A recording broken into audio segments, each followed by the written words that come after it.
एक बार एक साधु ने अपने शिष्य को एक बीज दिया और कहा, इसे जमीन में बो दो और हर दिन पानी देना, लेकिन ध्यान रहे ये बीज एक दिन भी नहीं फूटेगा जब तक तुम इसे सच्चे दिल से न चाहो। शिष्य ने बीज को बो दिया, हर दिन पानी दिया।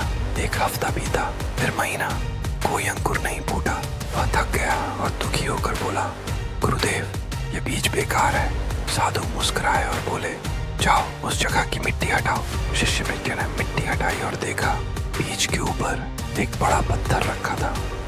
बीज अपने पूरे बल से पत्थर को धकेलने की कोशिश कर रहा था, लेकिन बाहर नहीं आ पा रहा था। साधु बोले, तुमने बाहर कुछ नहीं देखा, लेकिन अंदर बीज रोज लड़ता रहा। उसके अंदर शक्ति बन रही थी, जड़ें मजबूत हो रही थी। ठीक वैसे ही जीवन में जब तुम्हें कोई परिणाम नहीं दिखता तो मत सोचो कि तुम हार गए। असली निर्माण अंदर हो रहा होता है। जो बाहर देर से दिखता है वो अंदर पहले से हो रहा होता है। ये कहानी तुम्हारी खुद की है। जरा आर्यन की जगह खुद को रियलाइज करो। आर्यन एक छोटे से गांव से निकलकर शहर आया था, आईएएस बनने का सपना लेकर। शुरुआत में खूब मेहनत करता था। सुबह 5 बजे उठना, लाइब्रेरी जाना, किताबों में डूबे रहना। लेकिन फिर धीरे धीरे सब बदलने लगा। नए दोस्त बने, सोशल मीडिया, रात भर गेम्स, पार्टी, और धीरे धीरे उसका सपना धुंधला पड़ने लगा। अबे छोड़ना, आईएएस वैस छोड़, जिंदगी में मजे कर। उसके दोस्त रोहित का यही डायलॉग रोज सुनाई देता। एक दिन आर्यन अपने घर गया। उसके दादाजी ने पूछा, पढ़ाई कैसी चल रही है बेटा? आर्यन ने नजरें चुरा ली। बस ठीक ठाक। दादाजी मुस्कुराए और बोले, बेटा एक बात बताऊं, खेत में अगर बीज बो दिया और उसे सींचा नहीं तो क्या फसल आएगी? आर्यन चुप। दादाजी फिर बोले, तू जो सपना लेकर गया था वो बीज था। तूने शुरुआत की थी लेकिन अब उसे छोड़ दिया। अगर अभी नहीं संभला तो पछताएगा। उस रात आर्यन देर तक सोचता रहा। किताबें उसके बैग में धूल खा रही थी, सपने किसी कोने में रो रहे थे, और तभी उसने ठान लिया, अब बस या तो सपना पूरा हो या फिर मैं टूट जाऊं, लेकिन हार नहीं मानूंगा।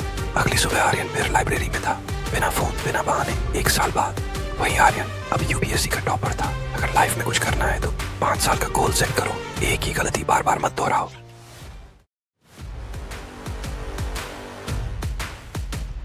एक पुरानी सी बस थी, धूल से भरी, खिड़कियां हिलती हुई, सीटें टूटी हुई, फिर भी चल रही थी। बस में हर उम्र के लोग बैठे थे। कोई हंस रहा था, कोई रो रहा था, कोई अकेला था, कोई भीड़ में खोया हुआ। एक कोने में एक लड़का बैठा था, चुपचाप, आंखों में सवाल, दिल में तूफान। उसने ड्राइवर से पूछा, ये बस कहाँ जा रही है? ड्राइवर बोला, जिंदगी के रास्ते पर, जहाँ तुझे खुद पता चलेगा तू कौन है। लड़का बोला, लेकिन रास्ते में बहुत गड्ढे हैं, लोग धक्का देते हैं, कुछ तो सीट छीन लेते हैं। ड्राइवर मुस्कुराया और बोला, बिल्कुल यही तो जिंदगी है। यहाँ तू रोएगा, गिरेगा, टूटेगा और फिर सीखेगा। अकेले बैठना, अकेले लड़ना और एक दिन मुस्कुराना भी। बस चलती रही। कई लोग बीच रास्ते उतर गए, कुछ अपनों की तरह लगे लेकिन छोड़ गए। कई नए चढ़े, कुछ धोखा दे गए, कुछ सिखा गए। और फिर अचानक एक मोड़ आया जहाँ लड़का खुद से मिला। अब वो न शिकायत कर रहा था, न किसी से उम्मीद। अब वो बस सफर को समझ चुका था कि जिंदगी रास्ता नहीं, एक चलती हुई बस है जहाँ न ठहराव है न गारंटी। बस एक चीज तय है, चलते रहना। अगर तुम भी जिंदगी की इस बस में सफर कर रहे हो तो याद रखो, हर मोड़ जरूरी है, हर दर्द एक सबक है, हर अकेलापन खुद से मिलने का मौका है, और सबसे जरूरी, तुम अभी उस बस में हो। इसका मतलब है तुम हार नहीं माने।